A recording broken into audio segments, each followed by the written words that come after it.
Hello again everyone, this is Zabra, and today I'm back to give my 2 cents on The Embrace, Volume 1. The Embrace, created by Michael Oden and Dean James, tells the story of a grieving father attempting to get justice for his murdered son.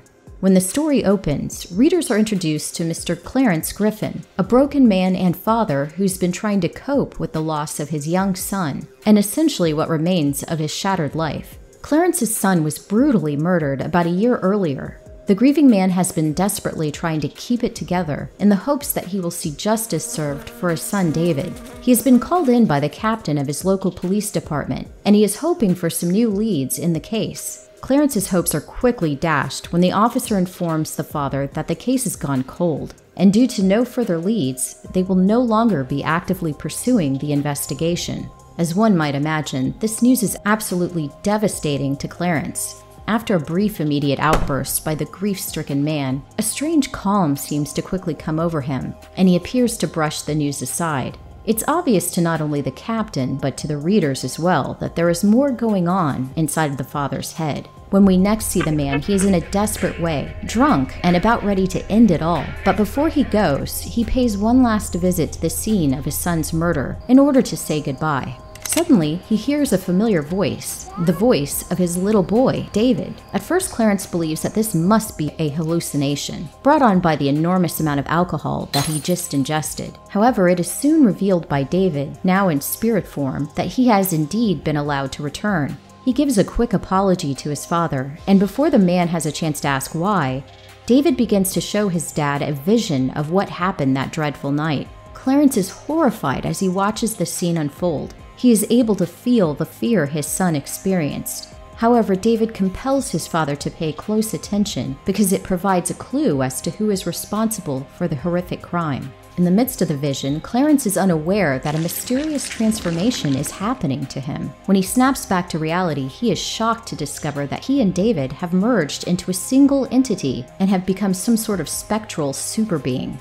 David informs his dad that he was granted the ability to briefly return in order to help his father bring the murderer to justice and to hopefully find some peace. The remainder of the story sees Clarence discovering and essentially embracing these new powers, along with the opportunity to spend just a bit more time with his little boy.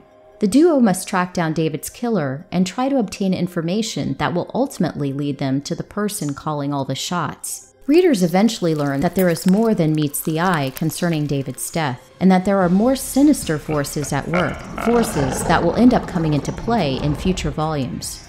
I really enjoyed The Embrace. The story tackles some very difficult subject matter, and it does so tastefully and in such a way as to not alienate readers. The loss of a child is tragic enough, but to lose one in such a horrific way is hard to even imagine.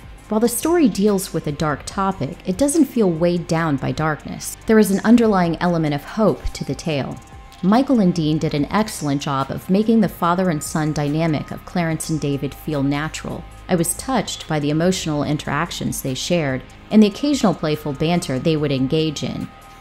The art in The Embrace did feel a tad bit rough in areas, with a few character proportions that felt off, and some character designs that seemed as though they were from different art styles. However, I just love the different angles and perspectives that Dean James incorporated throughout the book. Virtually every page had an interesting take on what might otherwise be a bland scene. The colors, tones, and shadowing all came together very nicely in The Embrace, and felt fitting for the subject matter and mood of the story.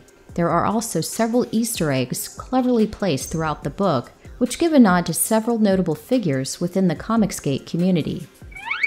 I really like the design of the spectral superhero form of Clarence and David when they team up to become The Embrace. I kind of got the vibe of Spawn, Nightcrawler, Venom, and Spider-Man. There are elements that feel familiar, but also new at the same time. The look has just the right balance of cool elements without feeling too busy. I also enjoyed how acrobatic the character is with his movements. This allows for some interesting perspectives in various panels. The writing in The Embrace seemed on point, and the dialogue felt very natural. The part of the story where David first appears is the only section where it felt just a tad too rushed. Clarence seemed just a bit too accepting of his son's return. It felt as though it needed another page, or perhaps two, in order to make it feel more organic.